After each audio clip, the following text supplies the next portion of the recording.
Hey all, Glenn Kirshner here.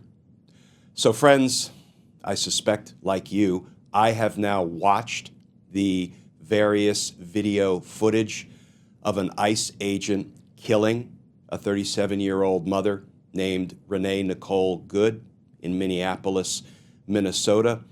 And over the course of the day yesterday, I tried to absorb all of the information, the reporting, the various video angles that were released publicly. And late last night, I jumped on Substack Live to talk about what I was seeing and my assessment of the force that was used by this ICE agent that resulted in death.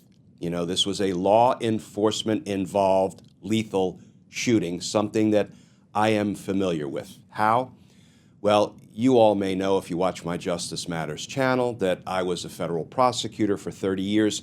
But, more importantly, for our purposes today, I was a homicide prosecutor for 22 of those 30 years, handling murder cases in the courts of Washington, D.C., including 4 years as deputy chief of the homicide section at the D.C. U.S. Attorney's Office and 6 years as chief, responsible for overseeing all grand jury investigations and criminal prosecutions in murder cases. And part of my responsibilities in that regard was when we had excessive force allegations, particularly resulting in death, a fatal shooting by a police officer of a suspect or a citizen or a resident of D.C., our civil rights section in the U.S. Attorney's Office for the District of Columbia would handle those excessive force investigations.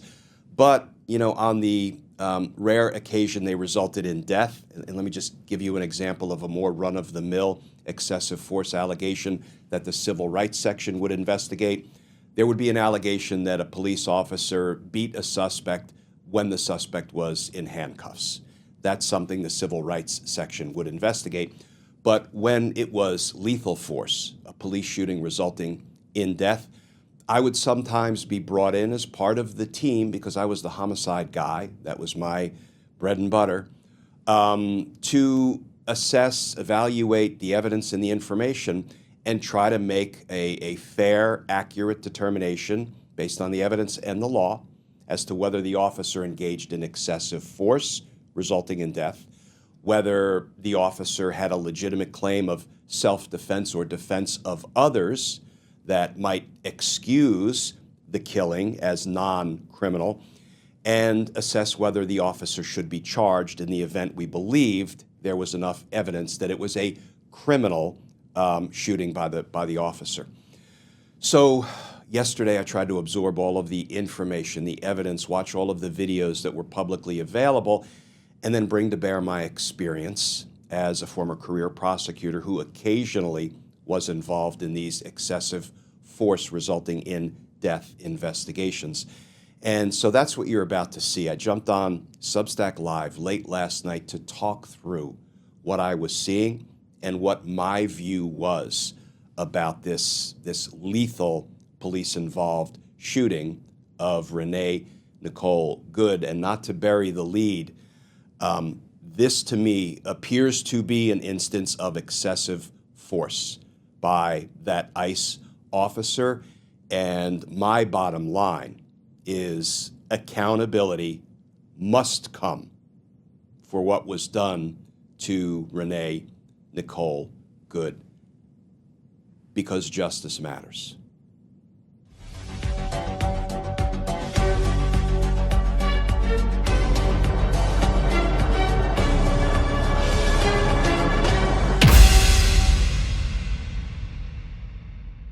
But I have to talk about what happened in Minnesota.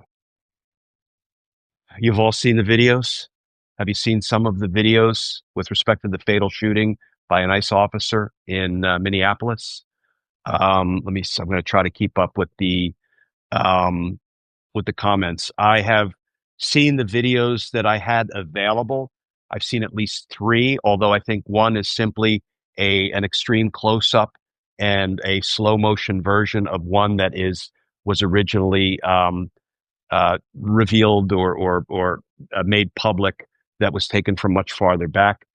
And let me just kind of set this up because there was a fatal shooting of a woman who's an American citizen just sitting in her car um, in an area where ICE was engaged in some kind of immigration enforcement operation.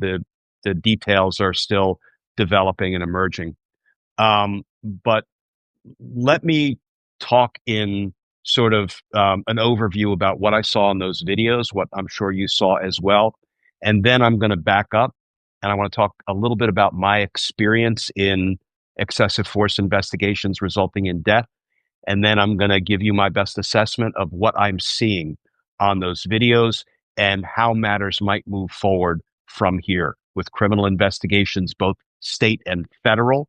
And I think we all have our own, let's say, well-founded suspicions about what Kash Patel and Pam Bondi might do with a case like this. And I am not confident it will be legitimate or in good faith. But then we're going to talk about a potential state court prosecution and how that might play out. But let me start by the sort of gross overview of what we see on those videos.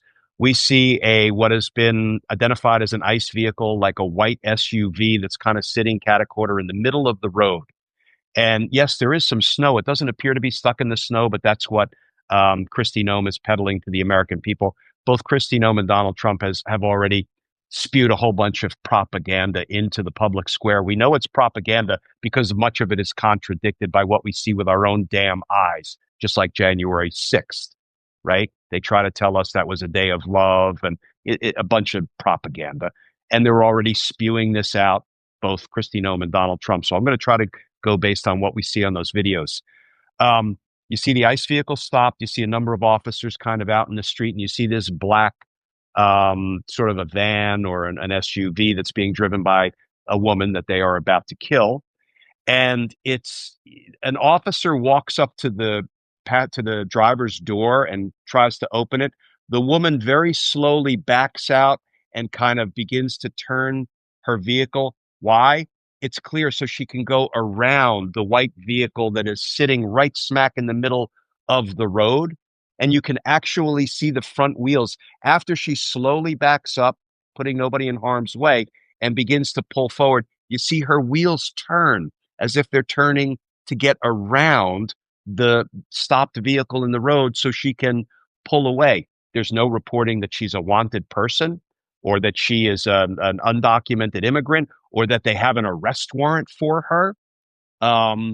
So then what you see is there is an officer who is positioned sort of right at the front driver's side fender, right? Kind of the front corner of the car on the driver's side, who, as she begins to pull not directly at him, but seemingly to turn away from him, this is unmistakable given the tires, although she does begin moving in his direction, but she's turning to both avoid him and go around the vehicle.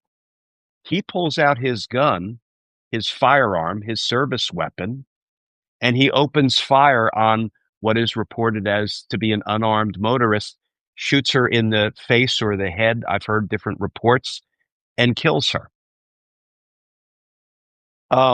Now, there will be there have been allegations. I heard Kristi Noem make multiple statements. Sometimes she was contradicting herself. I think somebody pulled her aside and said, you better tone down the lies after she made the first one.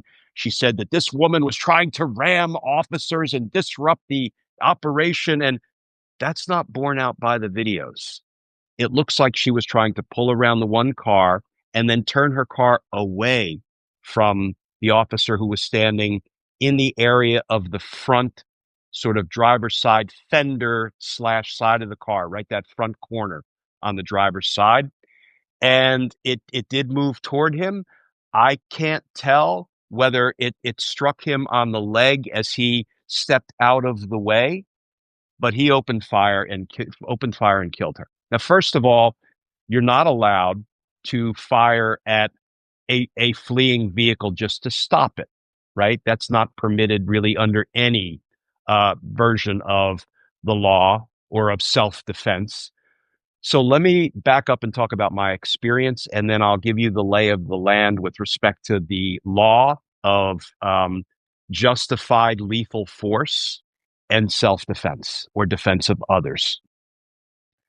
I was a career prosecutor for 30 years. 22 of those years, I was a homicide prosecutor in the courts of Washington, D.C., including 4 years as deputy chief of the homicide section and 6 years as chief of the homicide section, responsible for all murder investigations and prosecutions, grand jury investigations and prosecutions in DC. I had about 28 or 30 homicide prosecutors at a time handling all of the murder cases in DC. Also, in my former office, the DC U.S. Attorney's Office, we had a civil rights section. Among other things, they would, and I know that civil rights enforcement is no longer a thing in the Pam Bondi Department of Justice, but we used to enforce violations of civil rights, including use of force allegations when there was a report that a police officer engaged in force against a suspect or a citizen, and it might have been illegal. It might have been excessive. Now, let me tell you, and a more run-of-the-mill cases, we would get reports of a police officer beating a suspect who was in handcuffs. That, I don't want to call that a routine excessive force case or investigation, but that gives you a flavor of some of the excessive force investigations that my office, the civil rights section, not me personally, I was in homicide, but the civil rights section would investigate. However, some of these excessive force allegations and investigations involved lethal force when a police officer would discharge their firearm, their service weapon, and kill someone. And that became an excessive force resulting in death investigation. So because the civil rights section, federal prosecutors, assistant U.S. attorneys, weren't all that well versed in all things homicide/murder, in autopsy reports, dealing with the medical examiner's office. And, that was kind of my bread and butter and where my experience was. So they would bring me in sometimes, not all the time, to some of these investigations when there was excessive force by a police officer resulting in death. And the question became, is it criminal? Is it excessive? Is it criminal? Is it murder? Is it manslaughter? Is there criminal culpability for an unlawful killing of a fellow human being? So that is kind of my experience and my background in all things homicide, including excessive force investigations. So the law of self-defense is really not that different when it comes to police officers and civilians. There are some differences, but by and large, you can exercise self-defense. You can exercise force, including lethal, deadly force in self-defense if there is an imminent threat of death or serious bodily injury. In other words, if you are about to be killed imminently or receive serious bodily injury imminently, you can use the level of force required to repel the attack and protect yourself against death or serious bodily injury. So if I see somebody who raises a gun and trains it on me as if they're going to kill me, I can draw my firearm and I can kill them in self-defense. Not only do we have a right of self-defense, we have a right of defense of others, defense of third parties. So if I see somebody who is at imminent risk of death or serious bodily injury, about to be killed, to shorthand it, I can actually act to protect that person, to repel the attack against that person, up to and including lethal force if the circumstances warrant it. So that, generally speaking, is the doctrine of self-defense. There's also, now let me just add this, friends. Every state has developed not only its own statutes in the homicide arena. Homicide, by the way, is not a term that connotes criminality. Homicide is death at the hands of another. So if I kill somebody in self-defense, legitimate, lawful self-defense, I didn't commit a murder or a manslaughter. I did commit a homicide because that's just death at the hands of another, but it wasn't criminal, right? So every state has developed its own body of statutes, first of all, laws concerning the different levels of criminal homicide, murder one, murder two, involuntary manslaughter, negligent homicide, and every state does it a little differently. Plus, every state has its body of law with respect to defenses. I'm going to talk about the no duty to retreat statute in DC, the no duty to retreat jury instruction that is given in a murder trial when a self-defense claim is raised. Just to give you an example, I don't know specifically what Minnesota has on the books. I did know some years ago during George Floyd. I have since forgotten it all because I'm very old now, just turned 65. Every state has its own laws. Every state has its own precedent, case law in the courts of appeal in the various states interpreting what the statutes in those states mean, what the jury instructions, what the defenses should be. So it's different from state to state, but there are some general principles. And the one I just described to you, self-defense, right? Imminent risk of death or serious bodily injury, you can use the force necessary to repel the attack and protect yourself or protect the third person, but you can't exercise greater force than is necessary to protect yourself or protect the third person. Let me just throw out the no duty to retreat statute. In DC, there is no duty to retreat unless, and this is in the jury instruction, unless you can take steps consistent with your safety to avoid taking a human life. What does that mean? It means, and this is what the jury gets in the jury instructions from the judge in a self-defense case, if you can simply step back or step away consistent with your safety and avoid the necessity of taking a human life in self-defense, then you are required to do that, which makes sense, right? If you can step back, step away, and avoid the confrontation, avoid the need to exercise deadly force and take a human life, if there's another alternative consistent with your safety, you must avail yourself of it. These are general principles. It gets a little tougher when it comes to different law enforcement agencies and organizations that have their own what are called general orders or regulations and procedures that govern the do's and don'ts of what they can do when they're out in the street policing. But these are general principles. So what I see on those videos is someone who had a vehicle begin moving in his direction, but clearly the tires, you can see it on the video. The tires were pointed so that the driver, the woman, was just simply trying to get around.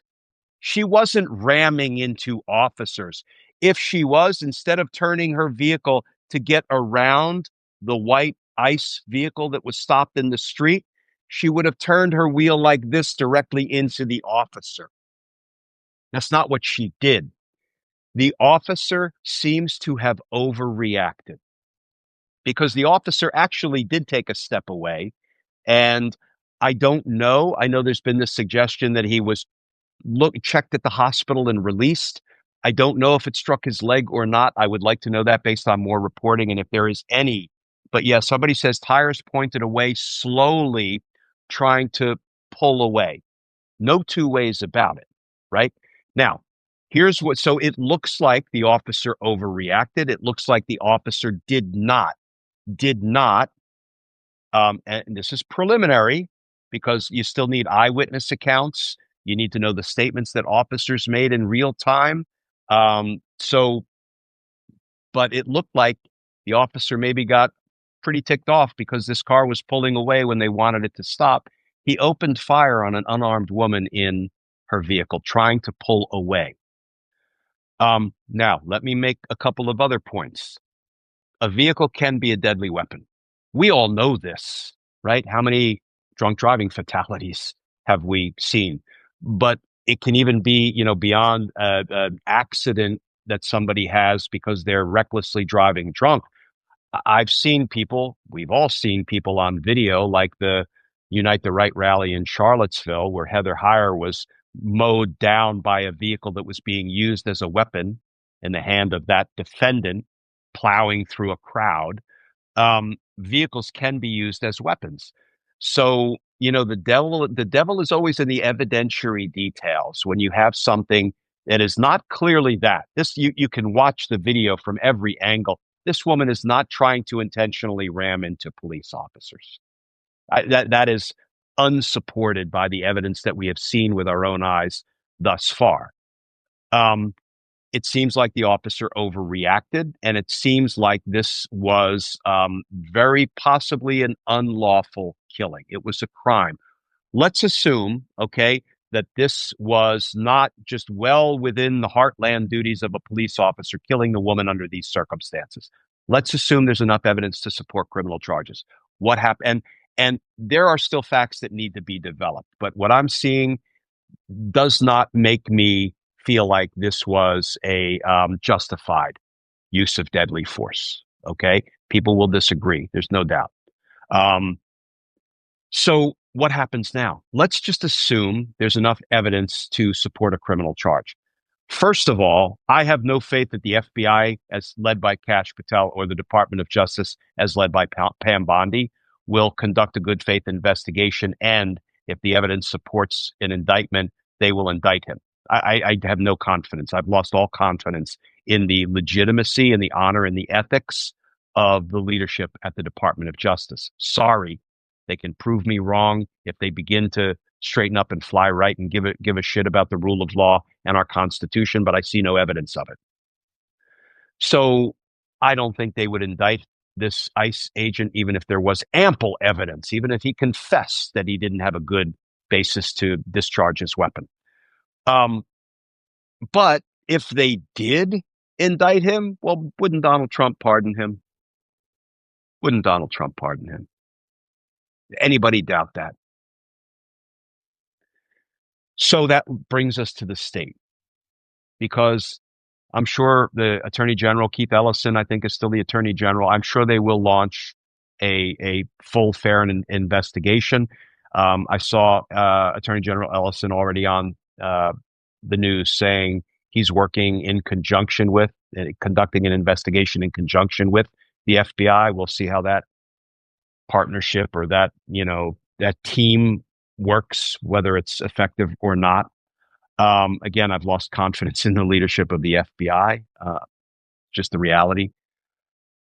But if the state decides to bring charges because this officer violated state law, and it is a homicide, a criminal homicide of some level, second-degree murder, voluntary manslaughter, involuntary manslaughter, negligent homicide, then the state, I assume, will ask a grand jury to consider the evidence and vote out an indictment. And if the evidence supports a state indictment, the officer will be criminally indicted. What happens then? Well, what will happen is, remember when Donald Trump was criminally indicted in state court in New York by the Manhattan District Attorney Alvin Bragg for violating New York state law? What did Donald Trump try to do?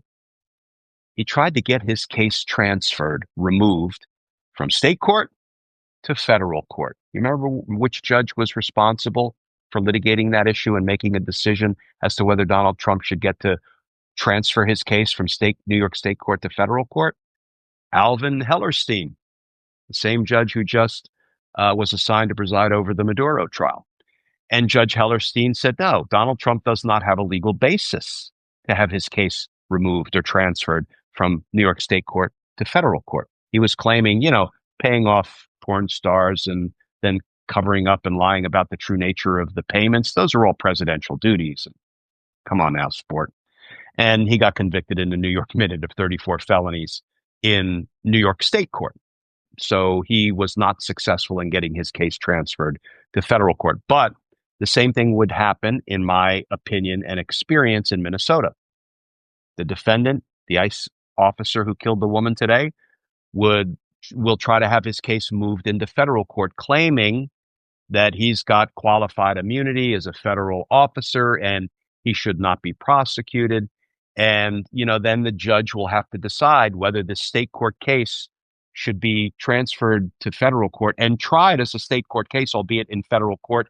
And the officer can assert his, make all his arguments and his claims about why he should have qualified immunity for this fatal shooting of an American citizen in Minneapolis. And the judge will have to decide that issue, whether what the officer did should qualify for immunity or not. And we'll be talking more about that in the future because I know we're already running long.